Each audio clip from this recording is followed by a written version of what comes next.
ஒரு இன்னைக்கு நிறைய பேர் சொல்லிட்டு இருக்காங்க அந்த ஆண்ட பரம்பரை அது இதுன்ற மாதிரி ஒரு பெருமை விஷயங்கள் தான் இருக்கும். ஆனா இந்த மங்கை அப்படிங்கிற டைட்டிலே பாத்தீங்கன்னா அவ்வளவு கீறல்கள், தாக்குதல், உடஞ்சிருக்கு, செதஞ்சிருக்கு.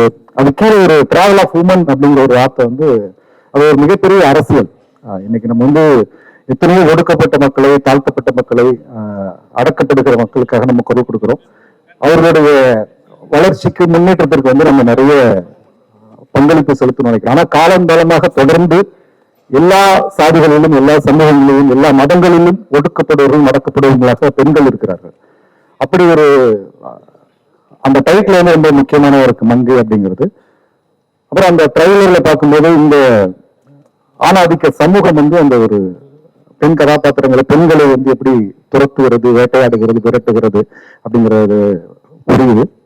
அதுலயும் குறிப்பா வந்து இப்ப சம காலங்கள்ல வந்து இந்த மீடியாக்களோட கோர பசி இருக்குல்ல, நீங்க சத்து வீட்டுல கூட வந்து அந்த மரண வீட்டு ஆட்கள் வந்து துக்கத்தை கூட வந்து அனுபவிக்க முடியாம உள்ள பூந்து அதை நியூஸ் ஆக்கி மீடியால வந்து பரபரப்பாக்குற அந்த வெறி பிடித்த வேட்டை தீர்வு இருக்குல்ல, அதுவும் ஒரு இருக்குது. அது தெரிஞ்சது, அதோட தாக்கமும் தெரியுது. படம் வந்து ரொம்ப முக்கியமான பேசு பொருளாக இருக்கும்னு நினைக்கிறேன்.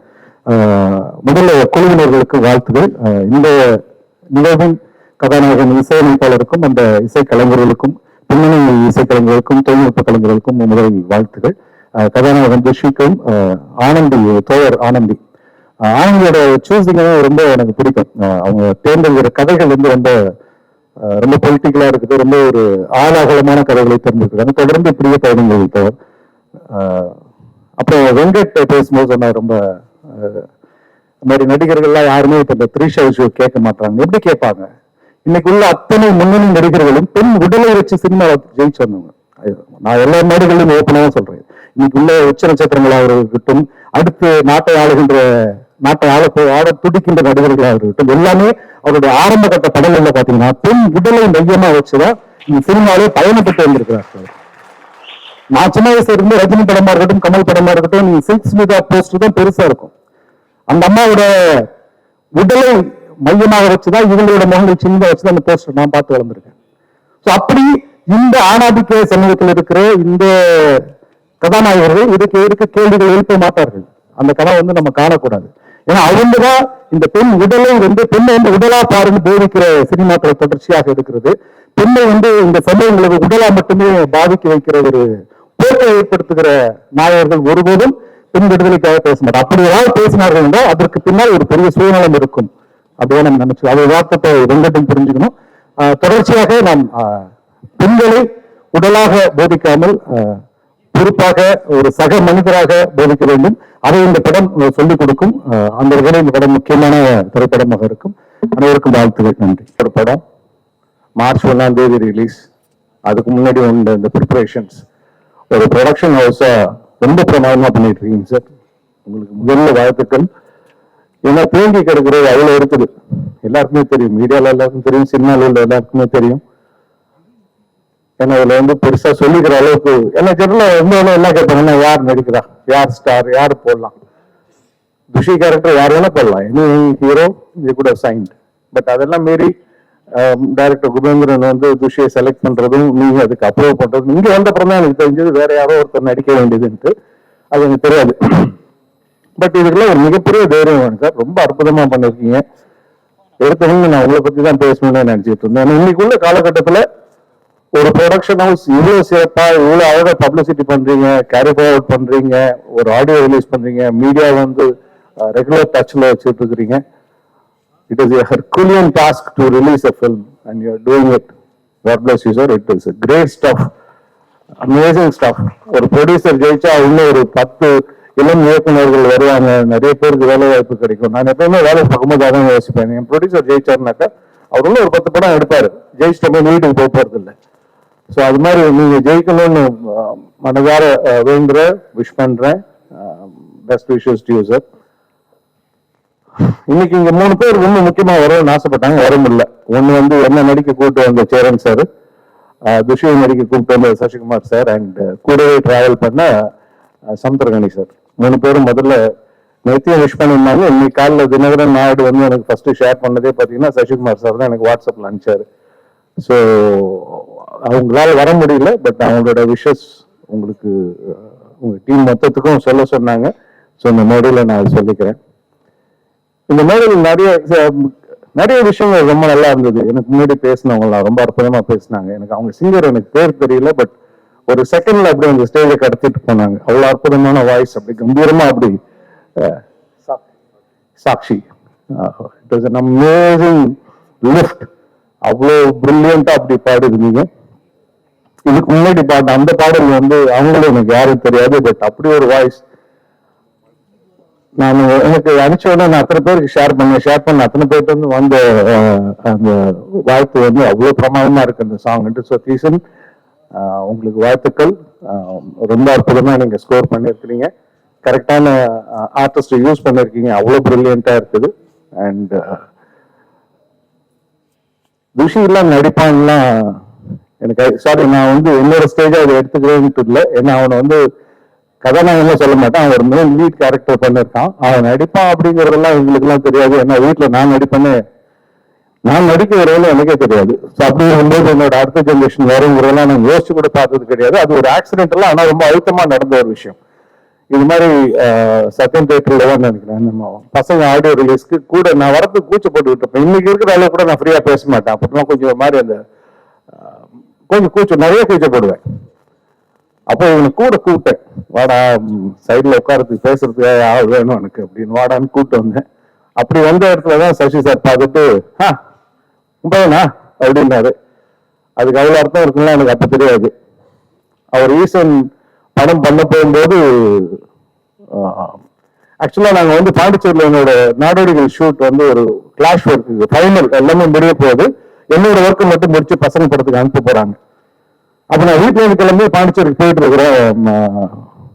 போகும்போது ஜெமினி ஃபிளைவர் வரைக்கும் அங்க வரும்போது சார் போன் பண்றாரு, எங்க இருந்தாரு, இந்த மாதிரி வந்துட்டு இருக்கு சார் பாண்டிச்சேரிக்கு. போய் துஷியும் இன்னொரு சண்டை பேர் நிரஞ்சன் 2 பேரும் கூப்பிட்டு வந்துருங்களா அப்படின்னாரு.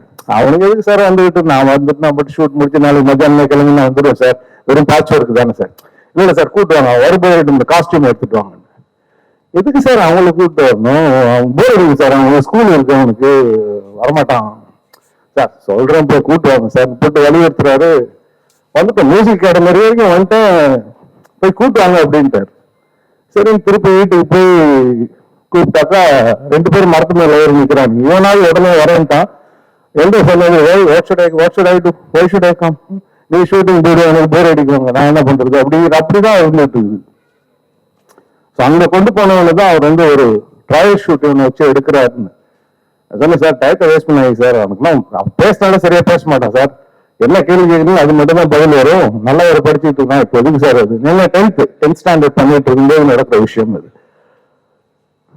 அப்படி ஆரம்பிச்சது. அன்னைக்கு அவர் எடுக்கிற ட்ரையல் ஷூட். நான் நினைச்சேன் தொடர்ந்து அடங்கி கீழே விழுந்துருவான், அவ்வளவு பெரிய கூட்டம், அவ்வளவு பெரிய யூனிட் எல்லாம் நின்றுட்டு இருக்குது.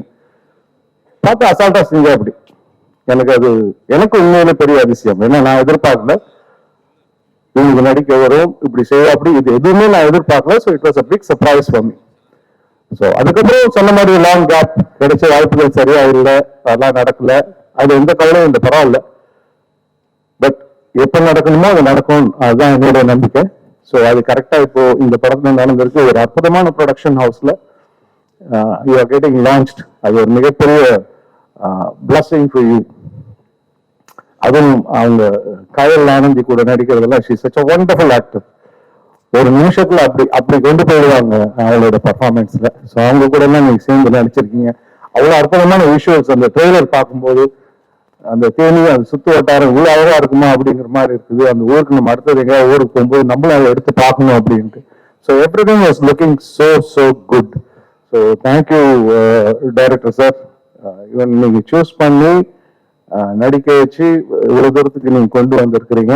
It is such a wonderful gesture.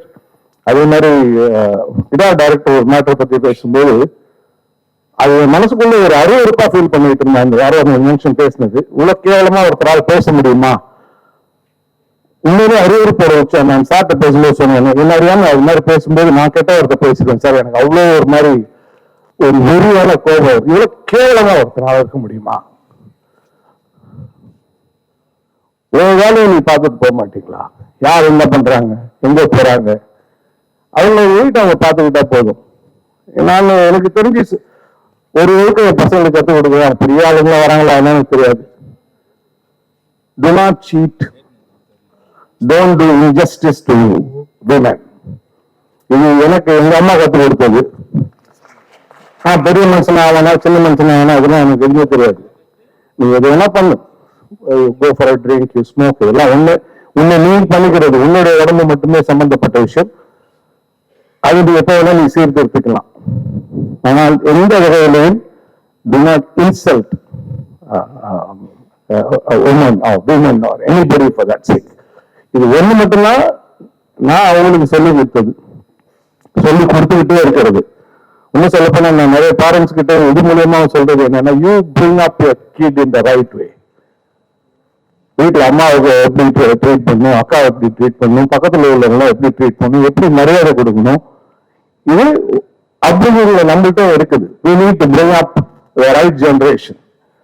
அது இல்லைனாக்கா இது மாதிரிதான் தவறான விஷயங்கள், தவறான வாய், தவறான எண்ணம், தவறான வார்த்தைகள், அறிவுறுப்பா பேச தெரியும், கூச்சப்படாம அறிவுறுப்பா பேச முடியும், இது எல்லாமே நடக்கும். So it is in our hands also. நம்ம வீட்டில் உள்ள பிள்ளைங்களை நம்ம கொஞ்சம் கவனம் எடுத்து சரியா பேசுறாங்களா, சரியா இருக்கிறாங்களா, ஒழுக்கமா இருக்கிறாங்களா, வெறும் ஜெயிக்கிறது காசு சம்பாதிக்கிறது மட்டும் இல்லாமல் இந்த விஷயங்களையும் நம்ம எல்லாம் கொஞ்சம் ஃபோக்கஸ் பண்ணணும்.